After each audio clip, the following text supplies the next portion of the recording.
All right, and it's fun now because you watch everyone just start popping into the room. So the attendee list is popping in. Welcome, everyone. We just opened our room for this webinar on complex applications. I'm impressed that we had over 100 people sign up for this.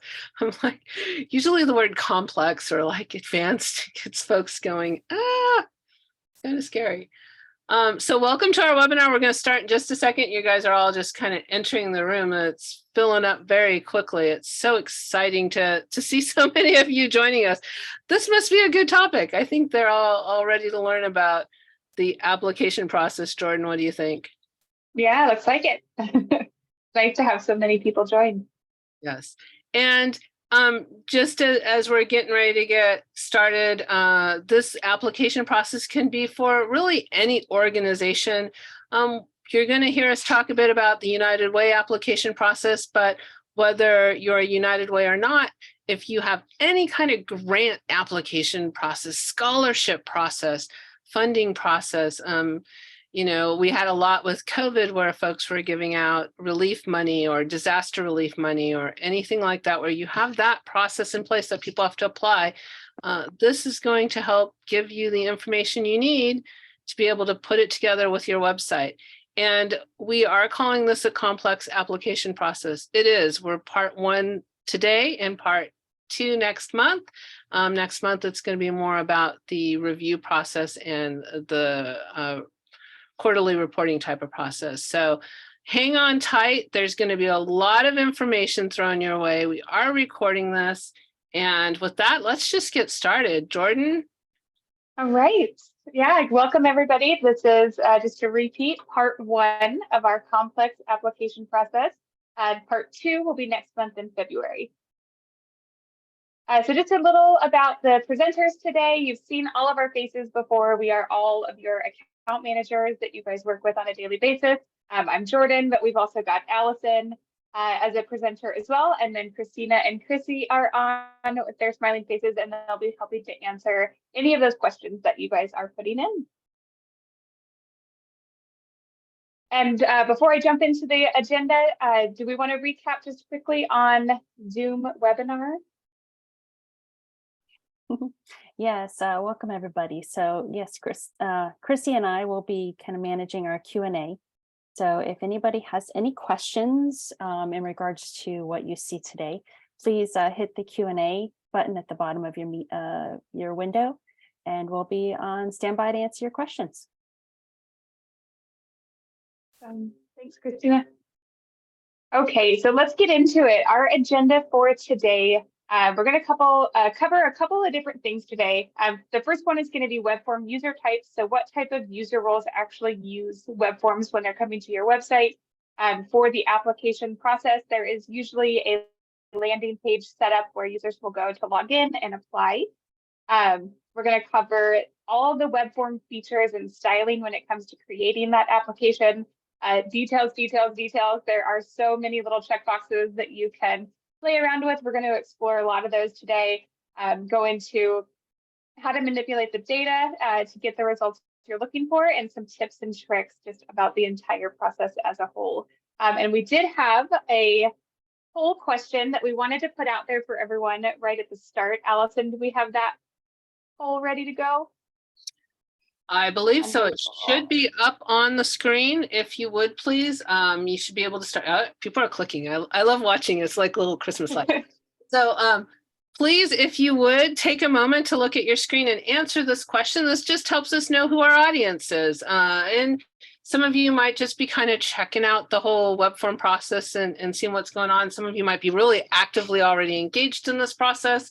And others are just kind of curious. So if you would take a moment. Most all of you have already answered. That's fantastic. I'm going to go ahead and end the poll and share the results. Thank you guys for participating in that. And as kind of suspected, about 55% of you actually are using our process already. So that's fabulous. For you guys, you're going to probably be able to keep pace with us a little bit better. Anyone who is coming in and this is kind of the first time seeing it, it's going to be a lot. It is. There's a lot of information, a lot of options. So hang on. I hope you follow along and ask questions if you have questions. Also know that your account managers were experts at this and will help you with it. So thanks for sharing or participating in the poll. There you go. Keep going there, Miss Jordan. Wonderful. Thanks, Allison. So first item up is the different types of users that would come to a web form. There are really 3 different, we can call them user roles, that would come to a web form. That's anonymous users, authenticated users, and any users that are part of a secure group. All of them work, and there are different scenarios for each use case. So anonymous users, they would come to a form, and the form would typically be one that doesn't need to be so secured. It can be out there, it can be accessible for everybody. Think of these forms like a contact us form or a I need more information, send me more information kind of request form. It's not typically an application that would get used year over year. Anonymous users also are not going to have the ability to save a draft and come back to continue working on that form. So the simpler, the better. That is perfect for anonymous users. And that's just really any site user that comes to your website. They're considered an anonymous user. The next type of user is an authenticated user, and that's really where our focus is going to be in the Webform webinar today. But authenticated users, that's a little bit a nice step up from that anonymous user role. It's a little more secure. It will give them the ability to save drafts. Another neat feature that you may or may not know about is that there is a setting to autofill previous year's data submissions. So if you are using that authenticated user role, you can make their life just a little bit easier the following year by filling in some of that data for them. Authenticated user roles, this is really meant for these complex application processes or a complex form, any type of funding application, a scholarship application, a grant application, agency application, anything that's maybe a multi-page form or takes some time to fill out. That's a good use case for authenticated users. And the last group is the secured group. With your OneEach website, you have up to 3 secure areas within your website. The secured group would be someone that has access to that secured area. So they have their own username and password that they can log into to access the secure area as a whole. You can also stick a web form within that secure area. So if you need that specific group only to have access to this form, you can stick that web form in there. It is the most secure. And it also means that you can put some other information in there that they may need, like links to other documents or different materials that they may need to access as they're filling out this form. All right. As I mentioned, we are going to focus on the authenticated user role for this webinar. When we are setting up agency applications, there's some of these complex applications. I really like to think of them in 3 parts. It helps me break it down a little easier on my side. The first part would be the web form itself. The second part would be a landing page where they can come apply or they can come log in or create that user account. And then the third piece is a user block, which we will cover as well. So for one of those parts, this is the apply landing page. This is generally where they will come in. This is a great place to put instructions on that page for the user. And you typically want to include 4 links on this page: a login link for the user, a link to create their own account, a reset password link, and a logout link. I did put the page names in there if you want to screenshot this, but we're going to walk through this and we can send this out as well. This page is also a really great page to put the deadline. If you have a deadline where applications need to begin by a certain date and time, this is a great place to highlight this. And then just to note on this landing page setup, this will not have the web form added to it. This is just simply a landing page that they will come to log in to be able to then access that application. Leading us into the user block setup. So how the process would normally work is they would come to the apply page, they would log in. Once they log in, a nice user block would pop up with a link to that application. They would click the link and land on the web form. So setting up that user block is something that all admins on our OneEach websites will have permissions to be able to do. If you've never created a block before, it can be a little bit scary. Don't be afraid. We'll walk through that process together, and your account managers are here if you have questions. But we'll essentially create a block, add some text. You could even add an image in there if you wanted to. And the most important thing is to make sure you have a link that goes directly back to the web form that you've created. And then placing the block, once you've got it placed, there's a couple of settings, and I'm going to show all of this as well. There's a few things that we want to make sure are set up when we're placing the block. One is making sure that the block title is not displayed. Blocks are actually very cool. You can control which pages they're seen on, what user will be able to see this block. You can be very specific. So want to make sure that user, and user, 3 different categories there, are all set up in the pages. And then in the roles, we want to make sure we're checking authenticated only. And again, we're going to walk through this process in a minute, but I wanted to get it detailed out in writing for you as well. And the last piece of the puzzle for user block setup is a support ticket to our team. There are 4 items that I recommend having our team set up for you before you get started on this process. And it is making sure that anonymous users can register for authenticated user accounts, making sure there's a site timeout for 48 hours so that if you do have someone that's working on a form, when they go to save a draft, they're not getting timed out. Most of you guys may have a log out link, a login, log out link somewhere within your website. I would make sure it's either in the footer or in your main menu, so there's an easy way to log out. And then just making sure that once someone logs in, they stay on the user page so that they see the block that we are going to create and put there. And I will go ahead and I'm going to show that process now since we just talked about it, just to give you more of a visual. So the apply page looks very similar to this. It's usually some instructions. It has the 4 links here, and then a place to put an application due date and time. This exact copy and text, I believe every single account manager here has saved. So if you need, we can send you this so you can add it to any page. If you don't want to type it all out yourself, we've already got it set up and ready to go. We're happy to send it to you. So this is just kind of a basic apply page. Another example of this would be United Way of Henderson County. They took our instructions and added additional details in here for their users that are coming on, what they're going to be considering, things to think about as users are completing that process. So you can have kind of as a detailed or not page, but you do need to have the login, create an account, reset password, log out link on there for sure. Okay, so we talked about setting up that block, and I wanted to walk through that process on this webinar so that we had it recorded. You can refer back to it. So to create a block, when you are logged into your website, you are going to come to Structure, Block Layout, and then select Add Custom Block. This will let you type in a block description, which is going to be the block title. Personally, I think all of us like to call this a user page block, but you can really title it whatever you need. If it's, application access block, you can title this anything that makes sense for you guys.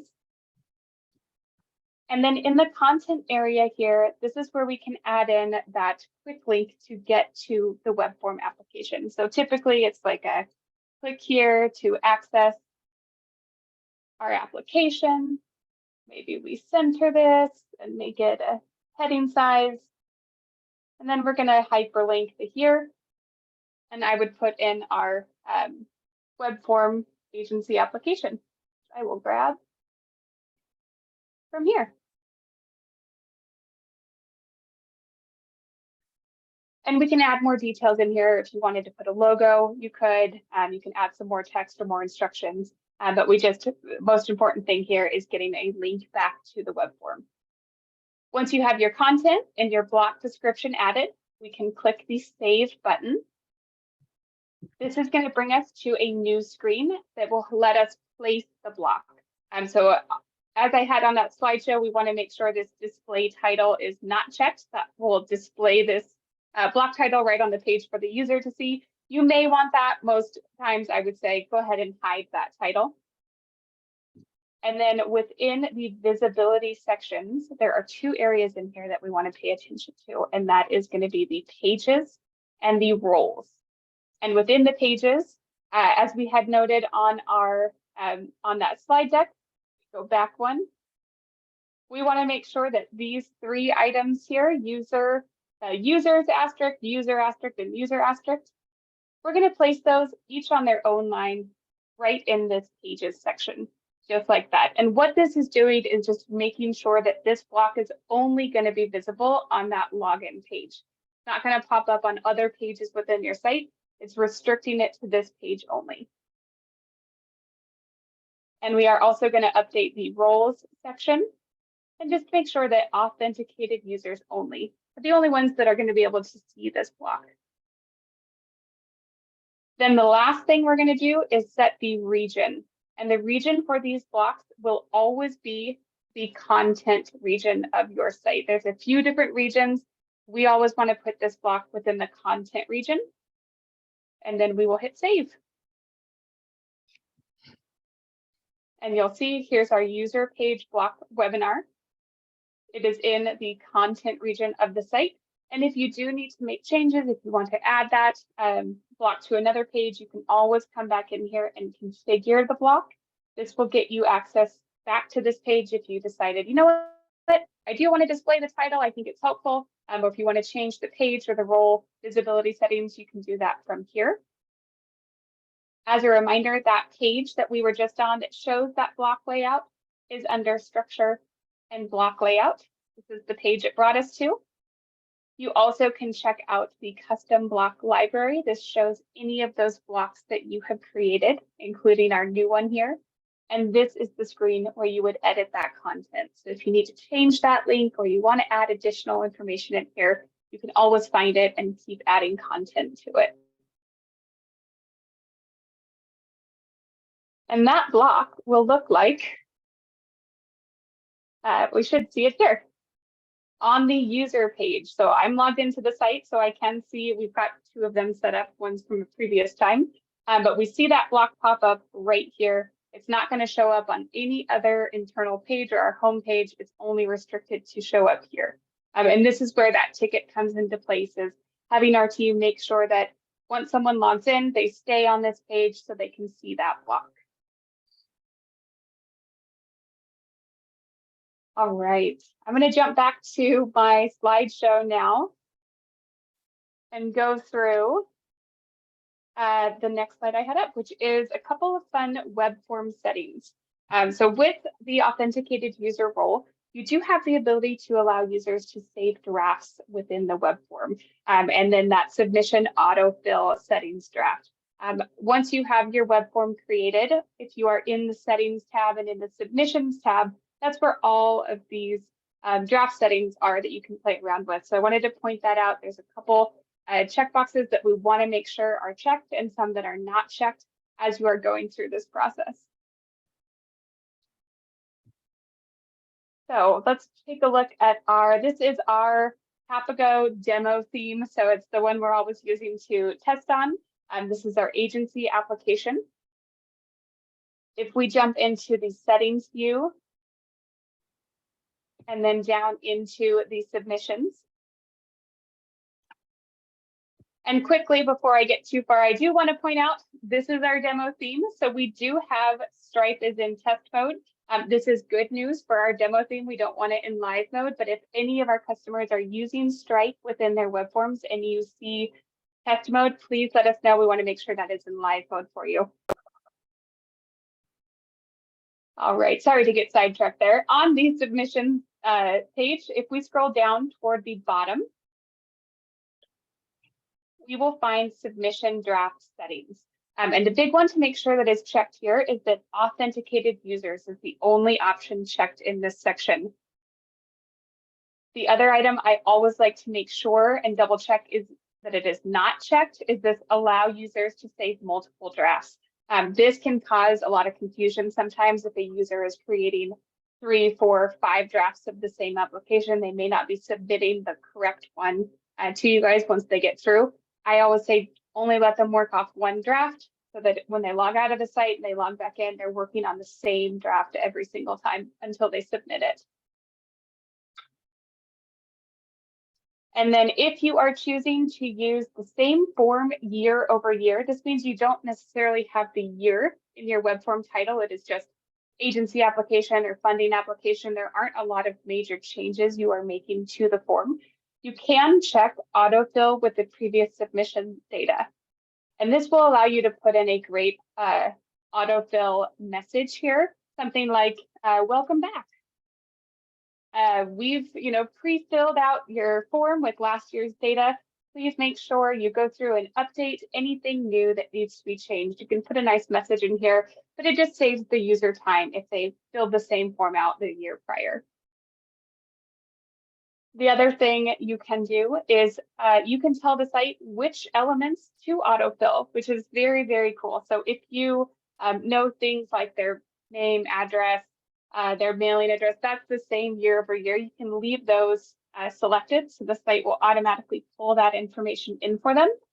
But if you need things like, your total revenue is going to be new this year, you can choose not to have the site not pull that data in, so they have to put that in this year. So it's a really cool setting to go through and say, this, we can help them out a little bit here, but this is going to be new, and I'm going to make them fill that field out.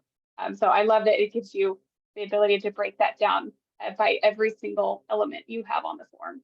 This part's really cool. Like, I can't tell you how many people who've gone to year 2 going, wow, my organizations love the fact that it's auto-populating with data and I'm not having to redo some of that. So it's been well received by the organizations having to do the application process, and it just makes it easier, and that just makes people happy. So that's the good thing. So that's what's important to realize about this, because I often see folks go, clone it for next year and call it application 2023. If you do that, then you aren't able to use this feature because there'll be no submissions on that. So think that through before you're doing a form year after year. Do you really need to put the year on it? Is it remarkably changed from the year before? If it's the same basic form, then just, we'll talk about pulling results, but you can pull by a date range. So this allows them to reuse data. It's very cool. Yeah, definitely. Yeah. All right. So just to recap, because I think it's helpful for me as well when we're setting up these more complex applications, especially with the authenticated user role, it's really important to make sure you have 3 things set up in place. You have your web form set up, you have that apply landing page with your instructions, and you have that block set up. If you have questions on any of those 3 items, account managers are, we've done it a million times. We're happy to jump in and help you with that process, but make sure you've got those 3 items set up and ready to go. And then we can help you plug in all the little checkboxes and settings within each area.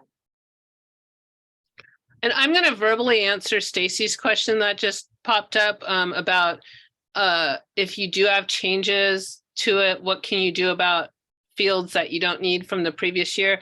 There's ways to hide past fields. So if it's not massive amounts of changes, you don't want to eliminate past data and past information. There's ways to hide fields and then add new fields. So yeah, as long as it's minor modifications, you can continue to use the same form. Awesome. Okay, is it my turn? It is back to you, Allison. Yep. Woohoo. Okay. All right, I'm going to get into a little bit more of the nitty gritty on actually building the forms and the elements on building the forms. Cool news is that we do have stock forms out there that we can at least give you a start. But, everyone has different needs and different questions you want to build. So I'm going to go through these different elements that you see on this list from wizard pages, how to break it, page 1, page 2, page 3, using the field set and the boxes. What I love about Drupal 9 forms is they can be really pretty, and I like them to look nice. So we'll make sure we show you how to use the field sets and the flex boxes. The difference between radios and checkboxes and select, which makes more sense in a given situation, using the conditionals, the file upload, signature blocks, confirmation page. There's a lot to cover, so let's get going. I'm going to actually keep that screen handy, hopefully. It's right here, and have the page up so that I don't miss any of those items. And I am logged into the demo site with our demo agency application that we have available out there for you. So you'll see here page 1, page 2, page 3, page 4. Those are called wizard pages. So let me just show you where they are at in the build of a form. In the build of a form, and again, we're going to have this message pop up, so please ignore that because we're in our demo site. In the build of a form, you add a page by using this element right here called add page. So if you click the add page, it will allow you to add what's called a wizard page. You give it a title, page 2, and put that information in. What's important to note about this is that anything in this very first wizard page that's going to be on that page has to be what I call nested. The crosshairs have to be moved in and underneath those items. So that's part of what breaks up a page. The next thing that's flush to the left is going to be the next page that comes up, which is part 2. So you'll add the wizard pages as you want pages, and you'll nest the items underneath it. What gets nested underneath it? A lot of times it's things like field sets and flex boxes. So let's take a look at this form again. A field set would be something like this: agency information. A field set has a bounding box around it with a title, and it allows you to place items under it. So that crosshair moving things underneath is really how you kind of build out your form. Flex boxes allow you to place things side by side, okay? And these two are, this is in a flex box, 2 composite fields in a flex box. I didn't actually throw composite fields in my list, but I should have. This is a composite field about agency that we did, or address that we did twice when we set them side by side. So let's look at what that looks like on the back end, on the build. So here is that field set entitled agency information. Anything inside the field set's inside its bigger box. Agency name is by itself on its own row. Great. Then we have a flex box. So how do I get those? I get those by clicking add element. When I click add element up here, so we did the add page for the wizard page. I do add element to add these individual parts to the form. Now, usually the very, very first time you click add element, it looks like this. Important tip, click show preview. That will give you a heads up as to what each of these elements look like. I happen to know the names of my favorite ones that I'm looking for, and here's that address, composite address field that's used in those 2 flex boxes side by side. But what I will typically do is I'll use the search if I know what I'm looking for. If I want to add that field set, which is that pretty bounding box, I will type field and grab that and add element. If I want to add a flex box, I will type that and add that element. Important also to note is Flexbox has sizes. If you're putting things side by side like city, state, zip, maybe you want city bigger and state and zip smaller, you can set a Flexbox to a 2, which will make it larger, and then the other one stays smaller. So here's that Flexbox added, and under the Flexboxes, the address field and another address field. So when you're trying to add something underneath its section, you use that add element above it to keep it in line. You can also drag and move things around. It's actually very logical once you get your head around it.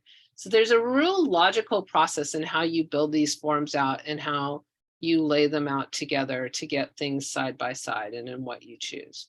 All right. Radios, checkboxes, and select. Let's talk about that real quick. Radios, checkboxes, and select. What's the difference?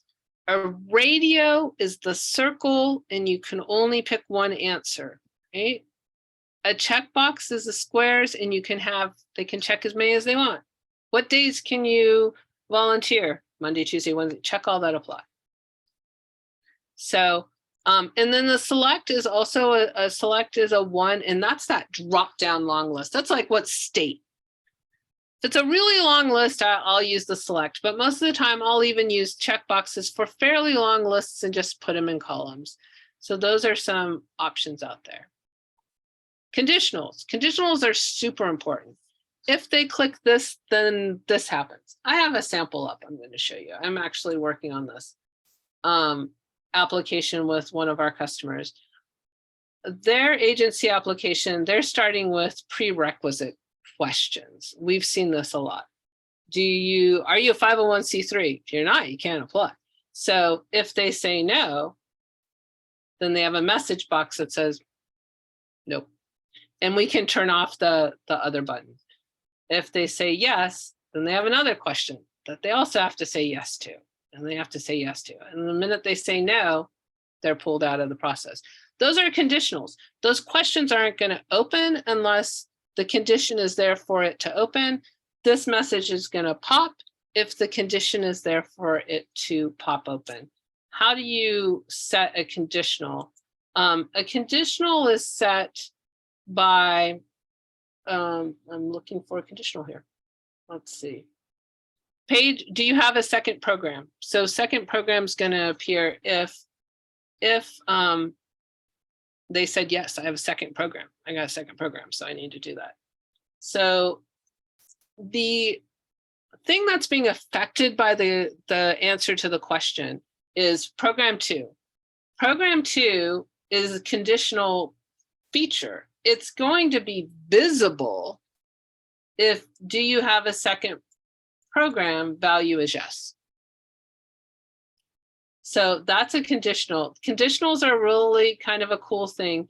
We mostly encourage you just to do visible on conditionals. Hidden on conditionals can get really tricky.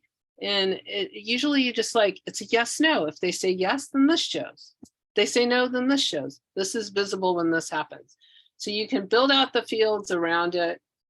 Ask if you need help with that, but the conditional piece is really pretty cool. You just got to go to the item that's conditionally based and then set your condition. File uploads. A lot of times you're going to need them to upload a document. I saw some questions about that in the chat earlier, so let me mention that. So in our system, they're logged in. They're going to upload their agency budget. This budget is going to come in as a password protected document. That means that your review team and everyone, they have to be logged in to see it. Those forms aren't just going to be like public out there. So they're in a secured private folder that requires login password protected for anything that gets uploaded by a secured user. Okay. So how do you add files? Again, it's in the add elements. Now the file options, there's quite a few of them. If I click file here, I can have an audio file or a document file or a general file, image file, video file. I tend to just use the general files when I add a file, but caution, because it does allow them to have a whole bunch of different extensions here. I do make these a shorter list, just like pictures in Excel and PDF. You don't want them adding a zip file ever to your site, so make sure that that's not an option that's out there. You can also set the maximum file size down. There's not a need for a 200 megabyte file size about ever. If it's a big document, 990s are big documents, you might set it at 20 or something, but do set those. That's helpful for us when you're sending your file uploads. Okay. All right. And Allison, I'll jump in there too. The other big one, if you don't remove any of them besides the zip file, is the text file, TXT. I would take that one out of those files because that's usually meant for code. So someone's trying to upload some type of code to your site. So that would be my 2 cents, is make sure that one's removed as well. We don't want viruses. So do be aware of those options on that, on what they can upload with. So if you already have forms, go check yours, go check your file uploads. What are you allowing them to upload? Would you kind of whittle it down a little bit to the ones you really just need? Signature block, we do have the signature block option. I love the signature block option. I think it's a very cool piece of the puzzle. That's just by adding that element, but of course it does look like, and I'll show this in a second. Looks like this. So sometimes we'll have organizations say, I have a form I want them to fill out. The board president signs it, someone else signs it. I agree that everything I'm providing is accurate, and here's my form. You can always add an HTML block and have them download a form and upload the form. But more often than not now, we're just seeing the electronic signature on the page. So that's an option. So think about that, whether or not you want to have them download and upload another form, or you want to just have them sign it right on the page. Confirmation pages and email setup. We're going to get into all of that as we move along here. I do want to show you on this form. This is a new piece that I recently added to this form because I just helped a couple of my organizations build these out. And I thought, we've got to put this on our default agency application. So check this out. You know how a lot of times, if you're a funding organization, you ask them to pull numbers from their 990. What's their management fee? What's their fundraising fee? What's your overall revenue? How does that work out? What's your percentage of admin and fundraising? And the rules are it has to be under 25% for funding. That's kind of a universal thing. So this is a feature that if you need this, we can get it added, but it has math formulas built into it. The way our math formulas work is you have to use number. If you're ever going to have math, make sure the field is a number. So let's just say their management fees are $100,000, fundraising's $10,000, and our total revenue is $400,000. Well, that's 27%. It's over 25%. So this box popped up. There's a conditional saying, hey, why are you so high? So let's just make this 500,000 for revenue. And now it's 22%, that box didn't pop.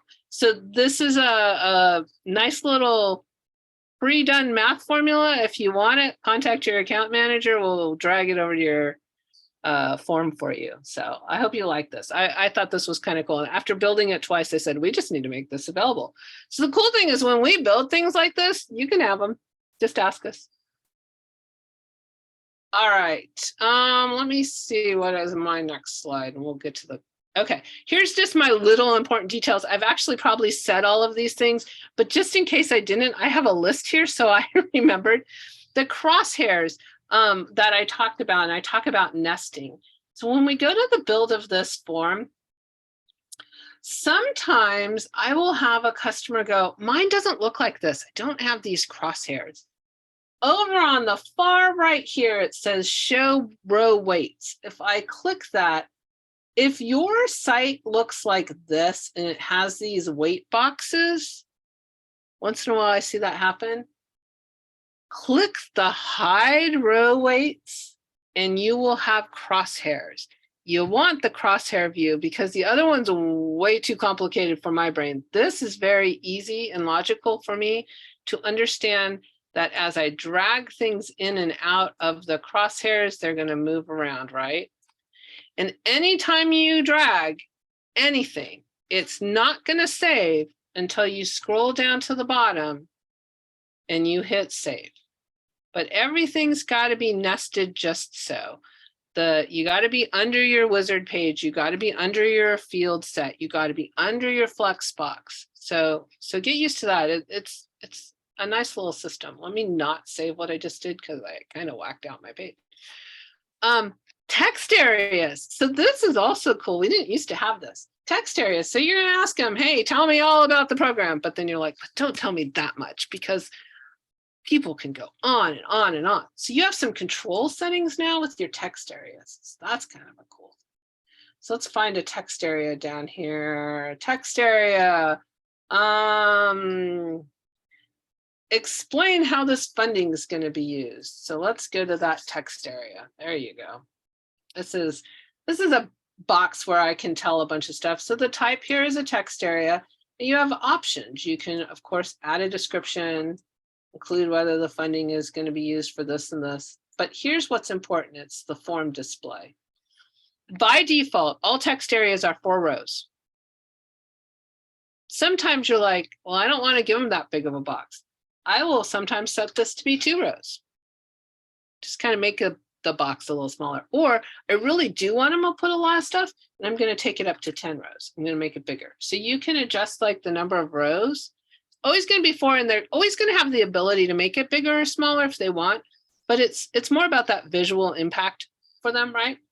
The other thing is this form validation. The form validation allows you to set a counter. You can set a counter based on words or characters, and you can set a minimum and a maximum. I actually had someone do like minimum 600 and maximum 800 once. So, and you can put a message in there. So those are some nice new features and settings that you can do with your text areas. All right, email address. The best practice is to always send an auto reply to people after this is over. So in order for that to work, you will have had to have used at some point in the process their email address. You will have had to ask for their email address so that you can put it in the feature afterwards. So do make sure that that's part of your application. Number, like that math formula I did, if you have anything that needs to be a number, make the field a number field. So when you're selecting the fields, don't use a text field, use a number field so that you can force numbers in. Advanced HTML is what we used to call as markups.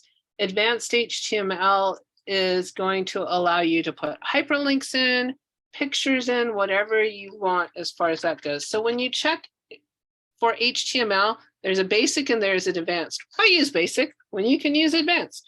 I always use the advanced one because then I can do the hyperlinks, then I can do the pictures. Hey, I need you to download our stock budget form. Here's the hyperlink to the stock budget form. Fill this out on your computer, save it, and upload it below. So you can do that in a text field, all right? All right, I'll do this one too. Radios checkboxes. Radios and checkboxes, a funny thing about them is they style out a little weird. Their default setting. Okay, so also when you're choosing checkboxes, this always throws people. This is a singular checkbox. If you're wanting actual checkboxes with options, make sure you're going to this. And if you have an other need, use checkboxes other or use radios other, and then they can enter something else in. So that's a nice feature. You don't have to ask other and then make the question other. It's actually part of it to begin with. But when you add this element, it styles out a little weird. It gives a big header to it. You do have default choices out here, such as, let's just do your standard yes or no. Is this person also the program manager? There's a question. So I will often set fields side by side, or I'll use columns. So when you're using checkboxes and radios, think about how you want it to display. Buttons are these big giant boxes. You can use them also. And then the other tip on this is just to, under advanced, this is one sample where I wouldn't set it as a field set, I'd set it as form element. That makes it look like the rest of the questions. If you ever have a question that kind of looks a lot different than the other ones, possibly you can go to the advanced and set it to form element. That'll make it look styled the same. Okay, conditionals. Use visible, not hidden. We already talked about that, so that's awesome. All right. I feel like we're going to be on a time crunch. So the data, there's lots of data. The PDF, everyone who uses any kind of form, you want that PDF of it at the end of it. So there's some cool things to note about the whole PDF piece. By default, we should have added, if you're using one of our stock ones, if not, a PDF of the completed form, right? So let's show you where that's at. when you add an element. So this is kind of a weird one because it's not a question on the page. It's a function. It's something that happens. The PDF attachment, the attachment PDF allows the PDF of the completed form to attach when you email out the form when it's done. So one of the things with this that is very handy is to name your PDF. And this does get a little bit more into the advanced. I need to get this one closed over here. Let's just save it, it's fine. Okay. There's my question. The PDF of the completed form, I like to name my PDF. So this is a more advanced thing. All of your web forms, the data is just a code, a string of code. Web form submission : values is your entire form. That's it. That's the code that gives someone their entire form. If we pick the value agency's name, which is the name that was given to it in here, then this is the name. That's what's called the key.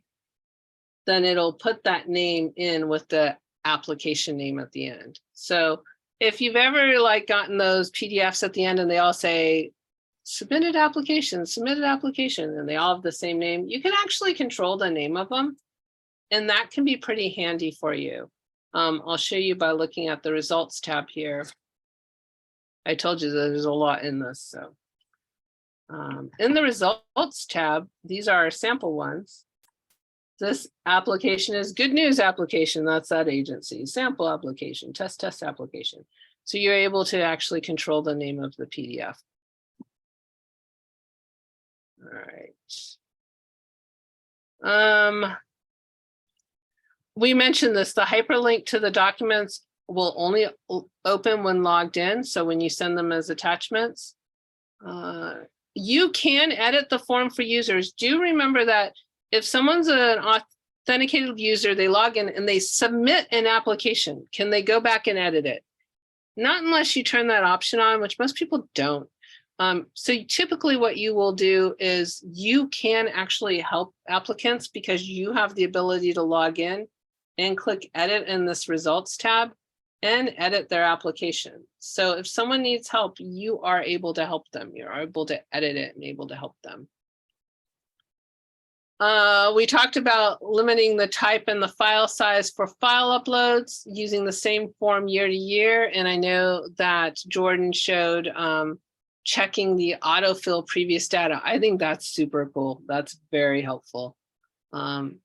If you have changes from year to year, you can hide fields without losing data. So that was a question earlier. So let me just show you how would I hide a field if that was to happen. So let's just say the next year you decide, oh, I'm not going to ask this certain question anymore. Let's go to my one I just added on the bottom. You can go to edit, but you don't want to lose the data. You want to keep the data. Under access, you can hide any field by checking display element. That'll hide it from showing on the form. So that is one option. The other thing to keep in mind with a field is whether or not you want to have the admin fields. So admin fields, like if you want to keep track, because you're going all digital now. I'm not using paper anymore. I need to track on this form, were they approved? How much were they approved for? What did we do? You can create fields for that data and just set the rule for those fields to only be for your admins. So only the admins can actually put that data in. So there's just a lot of options out here, okay? All right, let's talk about downloading the data. So when all's said and done, and these have come in, our part 2, we're going to go through pulling that PDF and setting it out there for your allocations team to review them and take a look at them and score them. So it's kind of more going to be in the next one, so I won't go into that so much. But I do want to make a point, any of our web forms, you have the results tab. You do have the ability to come out here and download data. And again, if you're using it year to year, you might need to, when downloading the data, you can pick which columns, which items you want to download into any download Excel spreadsheet, but you can also limit it by created date. So you can pick a date range for the data you're downloading. A lot of times with these applications, people are more working off the PDFs, but this will give you the raw data in an Excel spreadsheet. All right. Lots of stuff. How are our questions doing? I've kind of seen things flying by, but I haven't stopped and read them. It's been going well. Lots of questions have been coming in. Michelle Groves had a question about allocation committees and how to set those up. That is definitely our part 2 webinar that we're having next month. But if you have questions now, book some time with your account manager to go through that process. But that is the main topic of next month's webinar, is what to do after everyone has filled out their application. How do you take that and how do you pass that along? I think Michelle needs that sooner than then. So Michelle, I'm sure. Yes, I work with Michelle, so I've got you. I've got you. All right, some tips. We're actually starting to wind down a little bit. Let me go ahead and see if I can slideshow this one. Some tips. If you need that default agency application that we already have ready to go, submit a support ticket and we can clone it to your site. We do have things like scholarship applications and other type of applications as well. So just ask. Multiple programs. So if you build something out and you let them do program 1 and program 2, this is a question I always kind of have a conversation with you about. Think about your review process. If your review process, you review based on an agency and you want all of their programs in one application, then that's how you should do it. If you review them based on program and you even sort them out like it's an education program or it's a health program, then you might want to have them not put multiple programs in one application and do a separate application per program. So think through your needs on how you want that. But for those of you who are doing that multiple program stack in your form, recreating each of those fields is a lot of work. Your account manager has the skills to take a mass amount of data and or questions and clone them using source code, something you can't do. So be sure you're talking to us, especially you doing these applications. We can certainly help you with that. Consider the qualifying questions first, like I showed you with United Way of Onslow County. Schedule your forms. You can schedule an open date and a close date, and you can change it as needed, but it's kind of a nice thing to hold people to, this is it. This is when it's due. Oh, a nice tip for you guys. So one of your challenges is you get calls from people going, I can't log in. I don't remember my username. I don't remember my password. We get it all the time, right? So if they put the email address in that they know they would have used to create their password or their account, when it sends them an email, the greeting line is their username. And everyone always thinks they created their username to be their email address, which is what I would recommend, but people don't. They can, our system will let you create a username like the name is, you can have spaces, whatever. So the most common problem I find is folks forget what their username is. When they reset their password, the greeting line is their username. So that's a helpful tip for you. Book a meeting with your account manager will help you through this. Now, if you just watched all that and was like, too much, can't deal, you can purchase site maintenance. It's $50 an hour. Have us build the form for you. I got 2 in process right now. So it's a thing. We're getting to our closing details, Miss Jordan. I didn't do the confirmation page. I realized I kind of skipped over that. There is an option to add text to a confirmation page. So do check that out. And your email reply. I do have a few minutes. I do need to do that. I need to do the auto reply. Then I skipped it. Why did I skip it? Good one to go through. Huh? I said it's a good one to go through, and it'll be nice to have this on the recording. We'll definitely send this out to everyone so you can come back and check out different pieces of it. Yeah, so let's, a couple pieces. I apologize. I seem to have passed them up. So options for you after you've got your form built out in under settings. when you go to settings, and I know Jordan went to settings earlier, showed you how to let them autofill. Confirmation tab. You do want to go to the confirmation tab typically and do some kind of message here. This is what will automatically pop up when they submit. It's a nice thing to have. So I would recommend doing that as well. Another thing under form on settings is where you're going to set the scheduling. You can schedule it open to close certain dates and times. You also have the ability here, like show the wizard progress bar. Some of you don't see that 1, 2, 3 across the top. If it's not showing on your page, it's a box you check. There's a lot of check boxes. You also might require a preview page. I like to require the preview page. Like they have to look at it before they hit submit. It's just one more step so that they don't accidentally hit submit before they're ready. So I typically will set mine to require that they preview it. You don't have to. So again, there's lots of check boxes and options in the settings area. So your form, your submissions, your confirmation, but let's talk about email and handlers real quick as we're winding down this webinar. There's a lot of stuff in here. Who are you going to email and what are you going to email to them? So when you come out here to email and handlers, click add email, which will pop one of these up. And then I like to separate them. I usually do a separate email to my contact versus to my staff. And did I just miss that slide? Oh, I did miss that slide. Here it is. So the default auto reply in our system is submitted on, here's the date and the stuff. Now, I said this earlier. The only data value that really is important is this line right here. That is your entire form. Webform _ submissions : values. So when you come out here and you're sending out a copy of it, who are you going to send it to? Well, I'm sending it to the primary contact email address, right? That's from the form. So they're going to get sent it. What are they going to get sent? Here's the default. They're going to get sent something that says web form submission from agency application webinar. Well, you can make that custom if you want. Title it out. You can even use some of these code features to put their title in there if you'd like. The keys, agency name, application.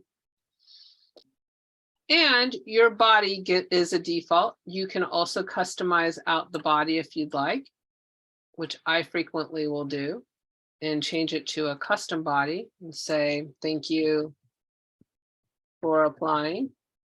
But I will still put that code in there. That's still going to pull the form. So they have it. Now, what else do I want them to get? You are able to check whatever fields you want auto-filled in the email with whichever items are important to come through in that email. But the important one on the bottom is the PDF. You want to make sure that they're getting the PDF attached, and you want to check the file attachments for PDF. I would not check all of these documents. I wouldn't check attaching the board list and the 501c3, because then the email that goes out has like 10 things attached and it's huge. So uncheck all of those other files and make sure the PDF is checked, and make sure that this file attachment is also checked. Once in a while, this requires a ticket to get activated. So if it doesn't work for you, please put a ticket in. Okay, now I can do my wrap up. Were there questions coming in on that? I know we're at time. We did good. I think we got them all. We did a lot. Whew. All right, closing details. Webinars are on our support channel /webinars. Give us a chance to download and get this one ready, and we'll send a copy out tomorrow. I know a lot of you are interested in the slide deck because there's a lot of details in the slide deck. We'll make sure that's available as well. If you need any help from our support team, please submit a support ticket. You can request the agency application if you need one of those cloned, or any of our forms that we might have available for you. Book meetings with us. And look, Part 2 is February 16th. We're usually the third Thursday of the month, but the one in March falls during spring break, and I'm on vacation, so it's the fourth Thursday in March. And there you go. Get the most out of your website design. And then in April, we're going to take it down a notch and go with the basics. We're going to slow it down and cover really those basic elements for everyone, because I know that this one's pretty heavy. All right. Jordan, closing words. Yeah, just thank you so much for joining us. I know that was a lot. That was a big one to go through. So we're happy to kind of walk through that process during the webinar. But if you need more help, if you have questions, reach out to your account manager, book time with us. We know the process well. We can go through it with you and make sure we're breaking it down even further so that you're understanding it. But just thank you so much, everybody, for joining today. And we'll see you next month at part 2, reports and ratings forms. Thank you. All right. Have a great day. Thanks for joining. Bye.